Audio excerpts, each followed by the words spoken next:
And how consistently should I be updating my Facebook account if I'm a business owner? I would say every single day. Every single day? Every single day. You heard it here, every single day. And why? Every single day.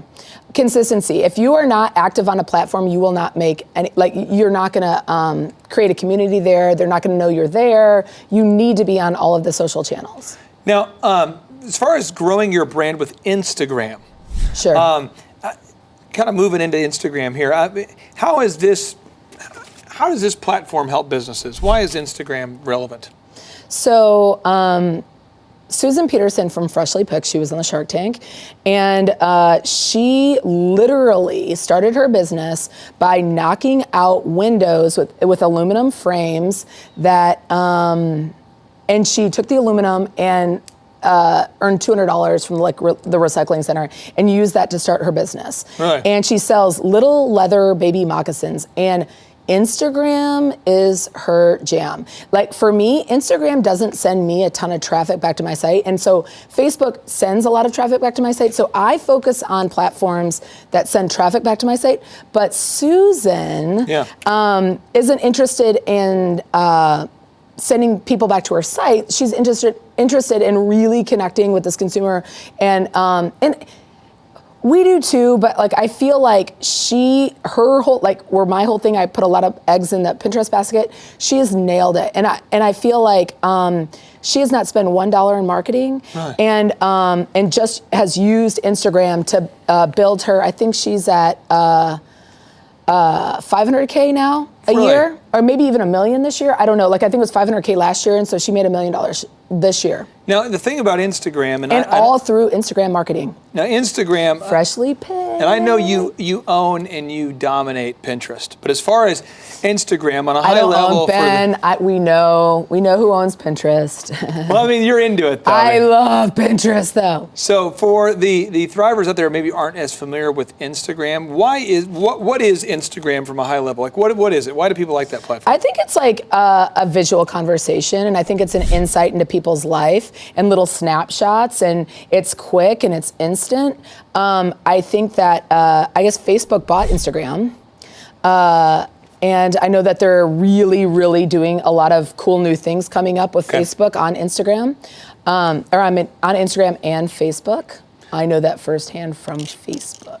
Boom. So are there any rules for Instagram that you would say, or is that kind of maybe out of I would say great photos. Great photos. Emulate on any social platform, emulate somebody that you love to follow. Okay. So like emulate, and that's like emulate somebody that you, like if you love someone's Instagram feed, Susan Peterson is a very good example. Design Mom, Gabby Blair is a very good example.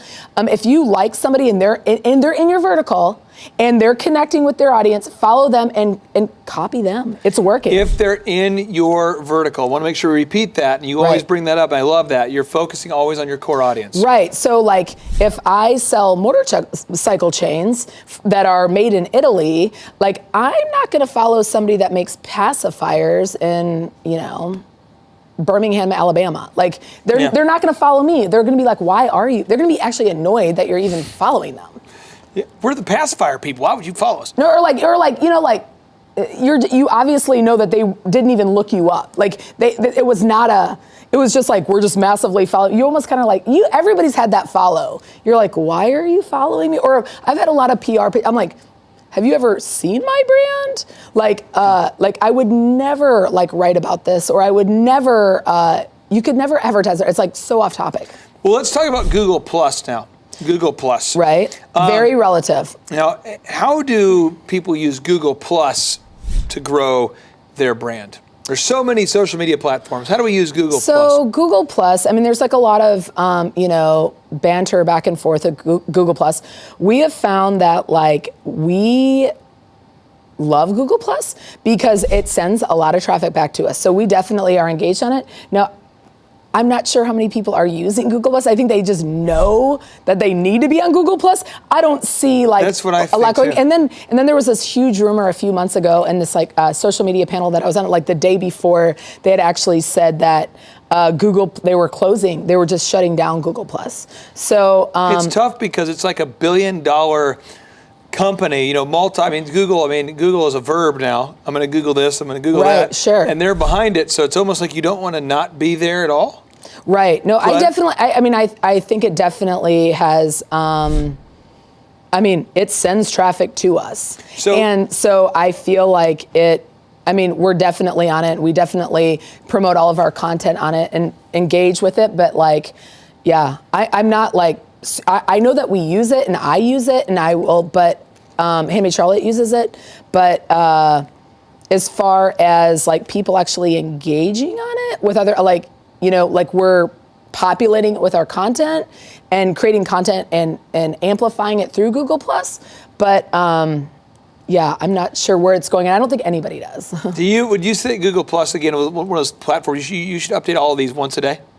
Yes. Okay, once a day. All right. Yes. So now we're talking about anything that you are creating, any kind of content you're creating, you're writing an article, you've created a product, whatever it is, you need to be amplifying that, right? So you need to amplify it, and the easiest way to do that is through these free social channels.